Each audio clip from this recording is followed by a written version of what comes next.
Hi, Phil. Hi, Courtney. How you doing? I'm going to take a breath.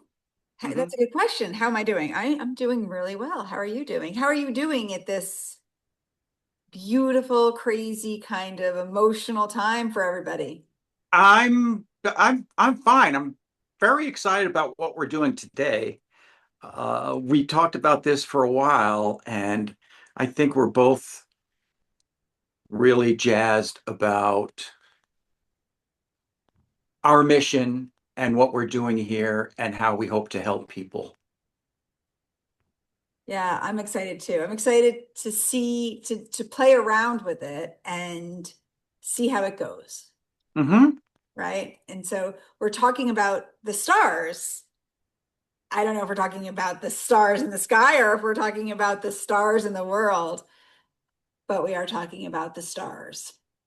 Yeah, I guess we're doing both. And what we would like to do is talk about people that we all know in a way that neighbors would talk about their other neighbors, in a way where we're familiar with them and we can look at what their astrological chart says and then, discuss their lives and call it gossip if you like. But we want to do it in the most helpful way and that's why the our podcast is called If I Were You, because our goal is to chat as neighbors would and then give advice whether it's solicited or not. But really we really want to, explore the chart,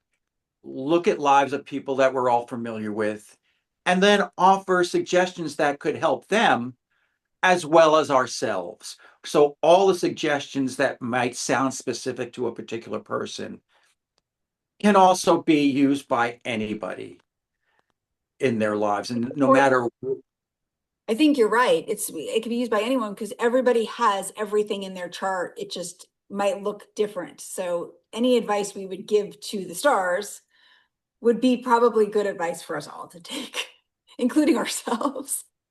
right. And you can add it to your toolbox to get, so the idea is, to know this other person better, but through them, know yourself better and make better decisions. So we're hoping that this is just something that you could add to your toolbox. Yeah. So who are we talking about today? Well, we decided that we would talk about someone that everybody knows and that we both like, and that is Clint Eastwood. He's had quite a long career. He's very well known, very interesting personality, and he's been quite successful and quite the survivor in a very difficult field. And he really, I think, deserves all the accolades that he receives for really creating a persona. And I think that's why he endures. And I think we can see that a little bit in his chart. Yeah, so The how's his Neptune. birthday? I guess we'll let me start sharing the chart. I'll say to you, I've always liked him. I like him even more from seeing the chart. I find that I tend to like people more as I get to see their charts because I'm always like, wow, how well he did his chart. Do you see like so is this like this is my screen share down here opened? Let me ask you. Or do you see Yeah, the I can see it. It looks fine. Okay. Well, first of all, you know, I think so interesting. So he's born on May 31st, 1930. That's making him 95 years old. He's gone through his fifth Jupiter return. I thought, well, that was really interesting, right? The fifth Jupiter return. Just how amazing to be. I was thinking, if I were you, Clint, who am I to say anything? That's what I'm going to say. Mhm. That's all I have to say is who am I to say anything? Just amazing that he could live this long and be well and healthy. It's an amazing, beautiful, it's pretty amazing.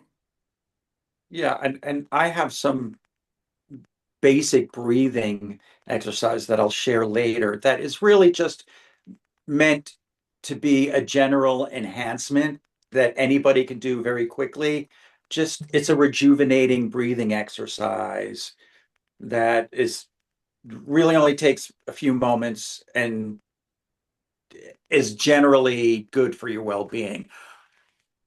But I would like to just point out something that I find really intriguing about his chart, and I'll just jump in and say there's that strong trine to Neptune conjunct his MC in the 10th house to Mars in his sixth house and the North Node. And we know how do we know Clint Eastwood? What is his iconic persona? It's the macho, gunslinging cop dude who's a badass. And I don't see Clint Eastwood doing, light romantic comedies and things like that. He's been in different dramatic roles, but his icon status has to do with that image of, the really super tough guy, right? And he's out there taking care of the bad guys on his own. And I just think there's that has such strong Mars energy attached to it. Well, and what's interesting about just what you're saying is if you think about his past life, right, he was a very Mars person.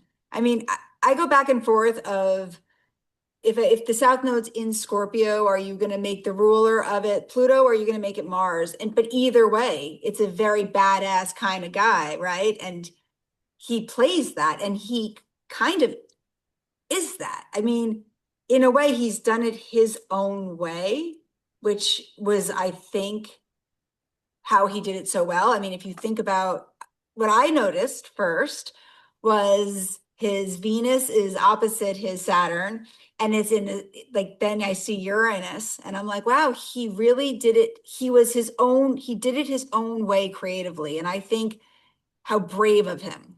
And I mean, what a brave man. And not an easy life. I mean, not an easy experience, I'm sure it was to be him. But I mean, what a brave man he was. So I like that because he's the quintessential cowboy, but yet he's so much deeper than that. And I think that Gemini Sun comes into play here too, because prior to him becoming the icon that he is, he had many diverse jobs, many of them physical. There's a long list of all the interesting things that he did. So I think that Gemini Sun plus Uranus plus Mars plus Neptune are all he's able to make all those energies work for him. You know, it's interesting about the Gemini Sun. So, did you ever talk about stars? I just did this like fixed star class, and I thought this is so interesting that his sun is on Adelbaron. So, and Adelbaron is like the brightest star, and it is like he was going to be successful. People are going to be drawn to him. There's something charismatic about him. You know who else had that on his sun? Was Kennedy, John Kennedy. Oh, also a Gemini. Also Gemini, and also just there was this charisma about them, Mhm. right? There's just something about them. And just to have that in the seventh house of, so he probably meets people and there is something about him. There's just something about this man that you want to know more about. And he's mysterious. I mean, it's similar to I thought that Diane Keaton, we looked at her chart, and she also has that Scorpio ascendant. And how in a way maybe it's so healing to play different parts and act out your issues in the movies. Mhm. I mean, very He's similar chart, right? They had like so much eighth house things, both of them, and then now the Scorpio energy, it's love was not easy for them. Yeah, I guess the Scorpio would translate into his strong, silent type persona. He has that stare, and he's very handsome, but he's got that, it's that rugged handsomeness that I think makes him,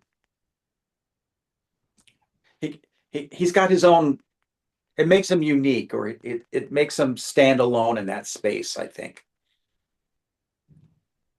Yeah, I mean, I will say, I myself have a Saturn in second house. And I will say to you, I think there's this, the biggest thing for him, or for anyone with the Saturn in the second house, is knowing his own worth was going to be a very big deal for him. And I think it's probably come up for him a lot in relationships, right? His mountain that he had to climb was his worth and his value. And it might look easy for him, but I don't think it was. I don't think it was No, super easy it for could, him. I don't think, I don't think being intimate with people was easy for him. right. Yeah, if he's able to succeed that long in that business, he's definitely has staying power. You know, I mean, the Gemini Sun wouldn't indicate that, but the Scorpio ascendant definitely would. Well, also, I mean, he was meant to be like, so the moon is your soul. And I will say to you, his soul was meant to be seen, right? And that's in the ninth house, and he was meant to be seen. You Hmm. just think about how he was seen, and he's been seen, he's been appreciated. He's a guy that had a very different point of view than other people, and yet, I mean, he's just done so many different roles. But I was thinking about this. You know, you talk about the movies a lot. We have talked about the movies in the past together.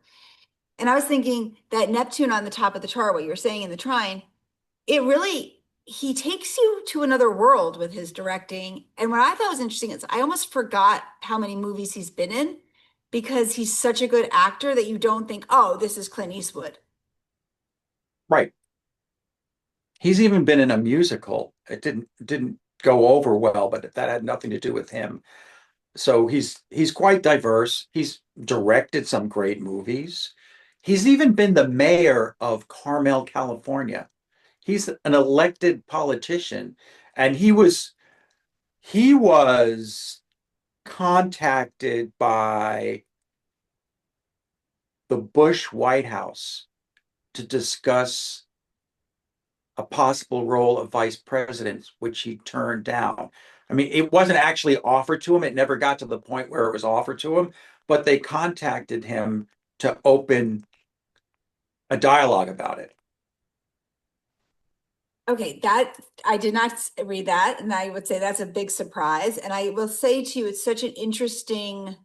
I was thinking about when I was reading about him, Hollywood's very, very, very liberal. It's a very liberal, right? It's just it's known for being liberal. And Ronald Reagan was one of the few people that was a right-leaning person.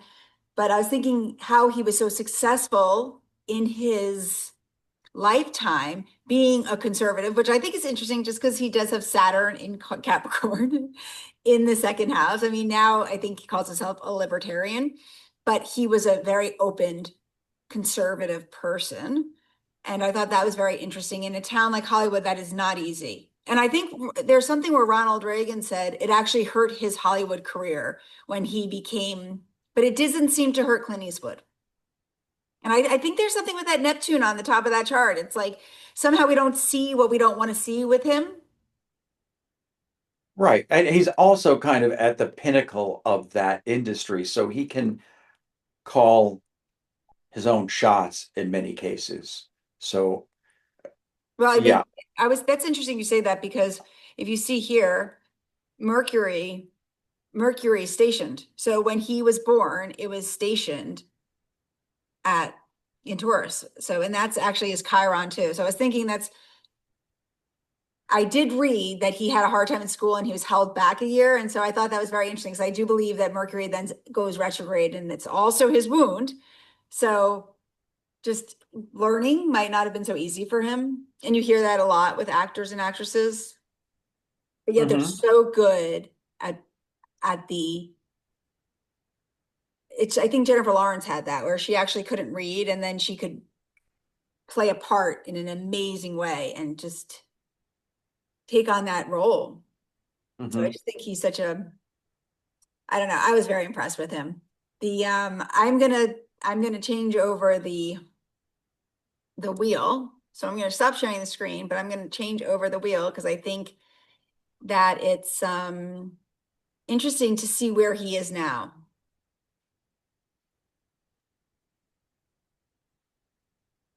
Yeah, I mean he didn't stop at being that the you know the lone hero with a gun on horseback. He could have stopped there, but I think he used that to explore other areas. He's an award-winning director. I mean, He's he directed so many movies, really good movies. really good movies. The Unforgiven is one which won all kinds of awards. It's a fantastic movie. The Bridges of Madison County. Do you remember that movie? And I was thinking that, like, I think one of his things in this lifetime was to really learn how to heal these relationships, right? This idea of intimacy and relationships. And I wonder if he did it in the movies. I always think, do you fall in love with him in the movies just because? My daughter told me a funny story. I said something about Clint Eastwood, and you want to hear what she said? She said, "Oh, they have a great Saturday Night Live skit." Do you not? So I guess John Mulaney and I think it was John Mulaney. Who's the other guy? He's very funny. Anyway, Hmm. it's a great skit, and they were laughing about his Mule movie. He wrote it and directed this movie called The Mule in 2019. Do you know what I'm talking about? No. And he wrote himself having two threesomes, by the way. And so the whole skit was about him having these threesomes, which I thought was very funny, just Hmm. because that's Scorpio ascendant, and the fact Hmm. that he's this 90-year-old man and he's like a superhero for the 90-year-old man because he's a drug mule. It's actually a great movie, by the way. Great movie. I'll have to check it out. But it's interesting that he's an artist. He's exploring ideas that are interesting to him. So he's this conservative actor, yet Mhm. he's still a creative person who's pursuing his interests and looking at issues and topics that interest him. And because they interest him, they resonate with the audience. Well, and what's so interesting about what you just said was he was doing his North Node. Think about it. He became the North Node, right, is the artist. And then he would have to become something really good at something, right, in the sixth house, right? So, South Node, something traumatic happened in his past life. He wanted to hide, he wanted to escape. And then in this lifetime, would he use his art and his creativity in a way that affected change or helped us somehow heal? And I do think he did. I think when you watch really good movies and you're taken away, you learn something from it. You learn something about yourself.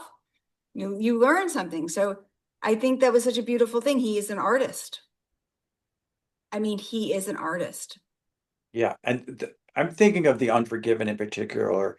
That was a that was a rule-breaking Western. It broke all the rules.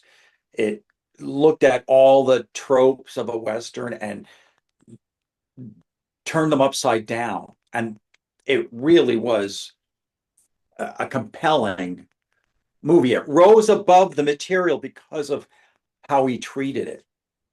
Again, he It's could so have. interesting that you said that because, well, first of all, he did it his way, right? How he treated it. And then I was looking at that North Node and that it's on the Mars. But do you know like people got very annoyed at him because he only would take one take. He did it his way. And Mhm, I think that you're right. I think he saw things differently and then showed it to people differently. mhm. But then I was thinking this, I was thinking, is the South Node in the 12th house, are there hidden enemies for him? And I wonder, there's a lot of people that disliked him through the years. And I was thinking maybe they're just karmic people that come back into this lifetime to kind of heal. And that's what I was going to say for him. If I was going to Yeah. give a piece of advice, especially now, just because Jupiter's going back into retrograde, right? I thought this was so interesting. A big part of his journey is to learn to open his heart and to forgive people and to just let people be who they are, just the way they are, and have radical forgiveness, and also just having this open heart and letting people in.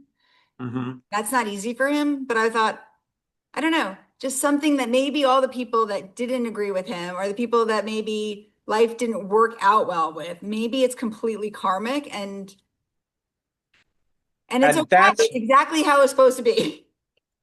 that's something that we all need to work on. So this is an area that we want to explore together based on what you said about his chart, but we all need to work on our capacity to forgive. We always need to work on keeping our heart open because it's hard when you have enemies, especially if they're secret enemies. The secret enemy could be you. Can you open your heart to yourself? That's the work of a lifetime. Yes, it is the work. It is literally the work, and it's what you said is so brilliant because it's everyone's work right now. This planet Jupiter expands things. It brings up a lot of feelings, but it's actually going backwards right now. And it's such an important time for every single person, right? To say, okay, I forgive myself. I forgive people. Like, how do I feel safe with people? But I mean, especially for him. I mean, it's a very interesting something about like he has a lot of children. And I thought, may they forgive him too. And may he, and I actually think he really nurtured them in some ways and wanted to protect them. From what I've read, I don't know how the relationship was younger, but he always wanted to keep them out of the spotlight. He was like, I could take the stuff, but I don't want them to take it. So I don't really know how his relationships are, but Yeah, I'm sure, again, because of who he is, and I'm sure it was very challenging to be busy, to be that well known, and to raise a family.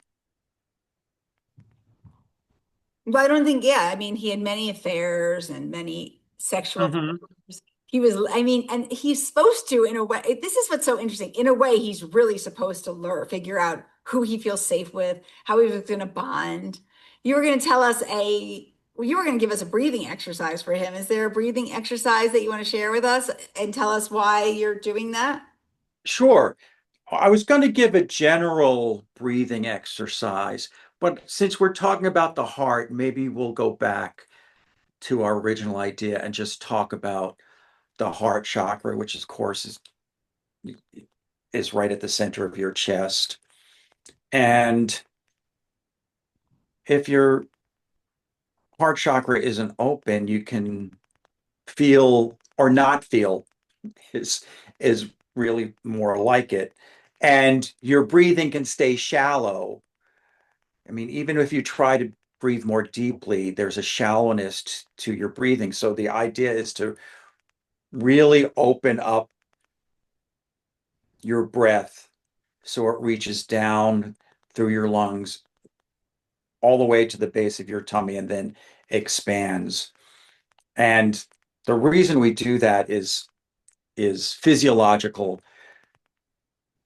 because the life force energy, which is called prana, rides on the oxygen that we breathe. So you can imagine this energetic force in the air that we breathe. So it rides upon the air. And when we inhale it, it activates our energy system, our chakras, which reside, the main ones reside up and down the spine, but we have many chakras. But that life force energy initiates all the body's activities because as you know we can't really function without our breath. And we talked about this before, Courtney. Our breath is automatic. We don't really have much control about with our breath. We can modify it, we can slow it down, we can speed it up, but we can't stop it. As we're asleep we're completely unconscious and we're still breathing. And Each of us Stopping to has, breathe, we would be dead. I mean, that's an that- interesting thought. We would literally be dead. We don't think about our breath, but we would be dead if we didn't. that's right. It's so interesting that it's so fundamental and subtle that we're just used to it. But we each have X number of breaths. So we want to really make best use of how we can help our breath. And we can do that by breathing more deeply, because the more life force energy that we bring into our system, the more energized we become. And we can do a general energy reboot, or we can just focus on one chakra, the heart chakra, which we're doing in this case. So air is the heart chakra's element, and every breath expands our chest and moves the energy through this center. When you're breathing this way, you're doing more than just oxygenating your blood. You're creating expansion where there was contraction, I'm sorry. So we want to breathe so that our chest is open. So let's start by just sitting comfortably with a straight spine. And we want to really let our shoulders drop. If you feel that they're dropped now, see if you can't drop them further. You probably can, because our shoulders are always tight. So really loosen those up.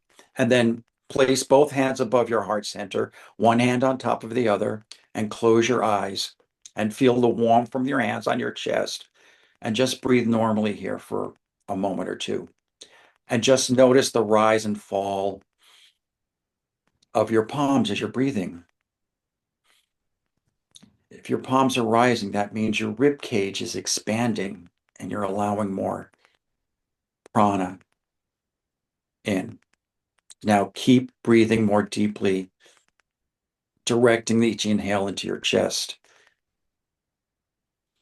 And as your ribs expand, your sternum also rises slightly. So as you're inhaling, you're feeling a little lift. Your eyes are closed down and you're visualizing breathing directly in and out of the heart. This is important. Bring your intention, your mind's focus to your heart as you're breathing. And as you're inhaling, imagine drawing in a green or a pink light.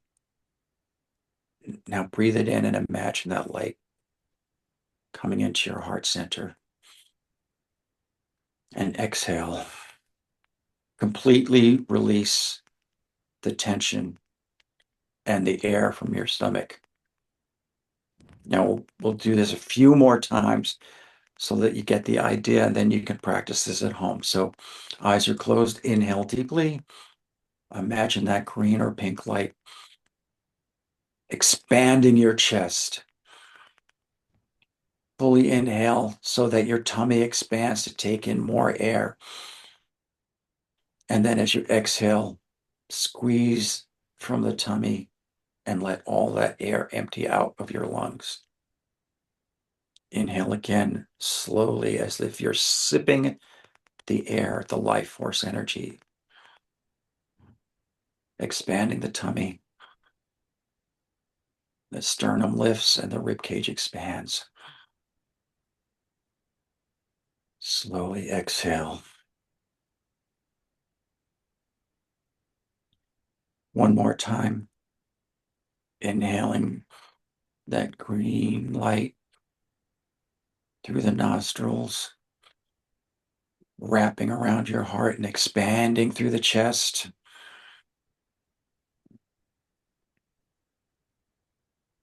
Sternum is rising. Slowly exhale through the nostrils. Squeeze the tummy to release all that air.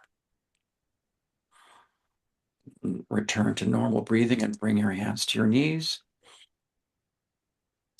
That just relaxed our parasympathetic nervous system. It's the nervous system that allows us to be calm and relaxed. That is so perfect. And I will say to you, and what a perfect message for him, because so much of his lesson in life was to learn to open his heart and also to learn to feel safe and choose peace. And so you just allowed us to calm our nervous system, was exactly what somebody with that Scorpio South node and that Taurus North node would, how helpful that is for any kind of Scorpio and Taurus energy, as well as for the Mhm. Cancer energy. But thank you so much, because I feel so much more peaceful and I can feel my heart unblocked. Mhm. And And that's what if you, it's all about, is how do we walk around and with it practice to have an open heart with one another. yeah, if you did that between 5 and 10 minutes, it's likely that tears will start to form in your eyes, but it's not, it's not tears of joy or sadness. It's just tears of just feeling. It's the feeling. You're allowing the heart just to open up and feel and accept. It's very often happens that the tears just kind of form on your eyelids and you don't know where they came from. That's a heart opening indication. No. If I were him, I would do that. If I was anyone, I would do that. And I'll say you could just come back and rewatch it so that Mhm. you can always learn how to, when you're feeling tightness around your chest, this would be a great tool just to come back to. And we might be feeling a little bit of heartache in during right now for people, just in general, right? It's like we're aware of our feelings and our experiences. And also, Uranus is going back into, right, into Taurus. So I just think this idea of what it means to feel safe for us all. So thank you Yeah, so much for that it's beautiful healing. yes, yeah, I'm happy to do it. Thank you. And I'm planning to talk more about various exercises you can do, and maybe we can do them a little bit longer next time. But it's definitely, this is a physical exercise, but it's drawing on subtler energies that are occurring in your chakra system. And the reason that we're human is because we draw on these subtler energies. And I know it gets very esoteric here, but there's plenty of energy that animates us that we don't see. Well, There's yeah, we're spiritual beings having a very right. human experience, and we don't see all the magic that's available to us in right? We're just there's so much magic to be had, which also is everyone will do spirituality differently, but there is stuff that is very naturally spiritual, like just nature in general spiritual, or breath is spiritual. Just remembering our heart is in itself spiritual. Yeah. Think about electricity. Our bodies are electric. Think about magnetism. Our bodies have polarities. There's gravity. All these major energies that affect us. Those are just the ones that we've identified and we can point to. There are others. Nobody knows exactly how it works because we're dealing with things that you can't see. Like the prana, the life force energy, that's subatomic energy. And anyone will tell you that nobody's really sure about how things work in the subatomic realm. They have theories, they watch things behave in ways they can't explain. So I think there will be a time when there's more understanding around these things. But in the meantime, that doesn't mean they don't exist. They absolutely do exist. And it's in everybody's best interest to be aware of what these energies are so you can control them. If you're in a bad mood, you can put yourself in a good mood. If you're stressed out, you can put yourself in a calm situation. These are all great techniques that anyone can use for all kinds of situations. I have to say, just because we're still on Clint Eastwood in a way, and I thought it was so interesting of what you said of like we don't understand how things come to us or what we see or any of it. And what's interesting is he does have that Neptune right on top of his chart, and in a way he was. I wonder if there was like clear downloads of information for him to become the artist he was, right? Like a Mozart or Mhm. there's just this beautiful creative energy with Neptune right on that top of the chart. And so I could just imagine him getting this information from the unknown, which is kind of what you're saying. It's like, well, we don't necessarily understand all of this information that we have, but we're all kind of very intuitive. We're all kind of artists. We're all Yes. able to, if we were to sit down and take the time to do it. Yes. And so interesting that that Neptune energy on his MC right at the top means, I think, that that Neptune energy is affecting how we see him. It's Yeah, it's so like, yeah.